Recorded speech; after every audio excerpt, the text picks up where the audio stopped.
Halo, jumpa lagi sama aku. Kali ini aku ingin sharing tentang cara pembagian pos-pos menabung biar hati kita tenang dan masa depan kita aman. Sebelum kita lanjut, jangan lupa subscribe channel ini dulu. Oke, langsung saja. Mungkin beberapa dari kita atau mungkin banyak yang masih bingung gimana cara pembagian atau cara menabung supaya keinginan kita atau mimpi-mimpi kita itu segera terwujud ya teman-teman. Apalagi untuk pengantin baru seperti saya. Saya sendiri masih belajar dan ini pos-pos pembagian menabung ini sesuai apa yang saya praktekkan.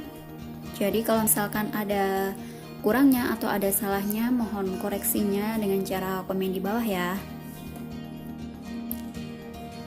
Nah, untuk pos-pos tabungan itu tentunya setiap masing-masing orang itu berbeda-beda ya teman-teman.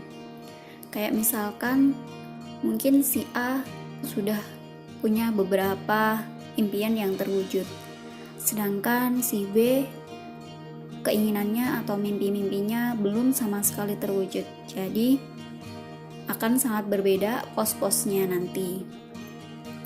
Nah, untuk kali ini pos-pos menabung ala saya itu saya asumsikan seperti pengantin baru yang baru memulai kehidupannya dari nol. Nah, untuk pos-pos tabungannya yaitu yang pertama adalah rumah. Karena pengantin baru itu biasanya, ya nggak biasanya juga sih, banyak juga yang sudah punya rumah sebelum menikah. Tapi saya asumsikan bahwa ini untuk pengantin baru yang belum mempunyai rumah. Jadi pos menabung yang pertama yaitu adalah rumah. Yang kedua, mobil. Yang ketiga, pendidikan anak. Yang keempat, hari tua. Yang kelima, umroh atau haji. Besaran untuk pos menabung rumah untuk saya yaitu sebesar 40% dari uang tabungan saya. Kenapa 40%? Karena rumah itu kan kalau saya sih saya usahakan untuk segera memiliki ya teman-teman. Kalau kelamaan kontrak juga kita rugi. Nah, untuk pos menabung yang kedua yaitu kendaraan atau mobil. Kebetulan saya itu dapat suami yang beda kota, jadi yang bisa ditempuh pakai motor itu sekitar 3-3,5 jam, dan itu lumayan pegel-pegel teman-teman. Jadi saya anggarkan untuk bisa beli mobil nantinya. Ingat, untuk mobil ini harus harus waspada atau harus hati-hati karena mobil itu kurang menguntungkan untuk jangka panjang, karena mobil itu memiliki nilai susut setiap tahunnya. Jadi harus dipikirkan secara matang bagaimana cara membeli mobilnya, apakah beli baru atau bekas, dan dengan cara cash atau kredit itu nanti bisa dipikirkan lagi ya teman-teman, bisa disesuaikan dengan anggaran dan budgetnya gitu. Nah, nabung mobil atau kendaraan ini alokasinya 30% dari uang tabungan. Kemudian pos menabung yang ketiga yaitu pendidikan anak. Demi keamanan masa depan kita harus mempersiapkan segala sesuatunya itu mulai dari sekarang.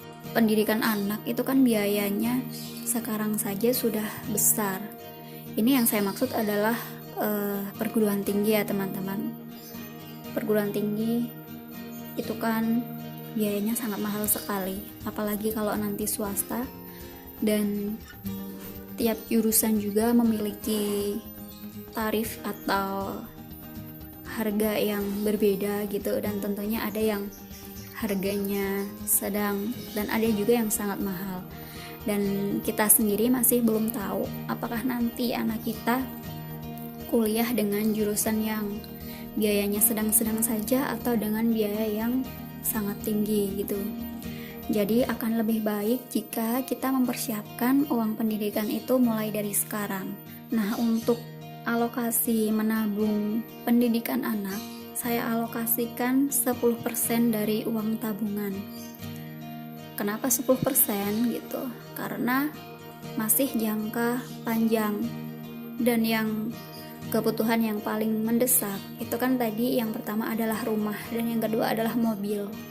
Nanti ketika rumah atau mobilnya sudah terwujud, nanti akan berbeda lagi cara menabungnya, cara pembagian tabungannya teman-teman gitu. Pos menabung yang keempat yaitu dana pensiun atau dana untuk hari tua kita. Nah, berapa sih besaran anggaran dana hari tua kita? Untuk saya anggarkan sebesar 10% dari uang tabungan saya. Sama seperti dengan uang pendidikan anak, untuk uang hari tua ini kan jangkanya masih lumayan panjang ya teman-teman, bahkan lebih panjang dari dana pendidikan anak. Jadi 10% itu menurut saya sudah sangat cukup. Nah, untuk pos tabungan selanjutnya yaitu umroh atau haji.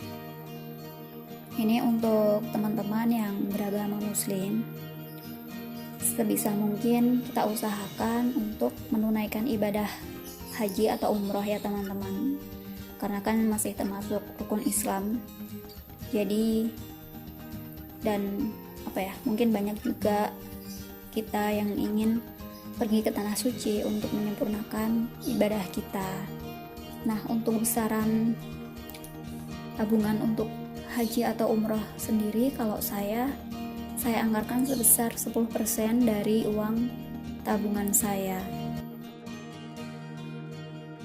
Diusahakan untuk pembagian pos-pos tersebut uangnya kita simpan di tempat yang berbeda. Nah, itu tadi video dari saya, mudah-mudahan bermanfaat. Kalau misalkan ada salahnya saya mohon maaf. Kalau misalkan ada masukan atau ada yang mau sharing tentang pengalamannya juga boleh boleh berbagi di komentar saya. Jangan lupa like, comment, share, dan subscribe channel saya. Oke, terima kasih.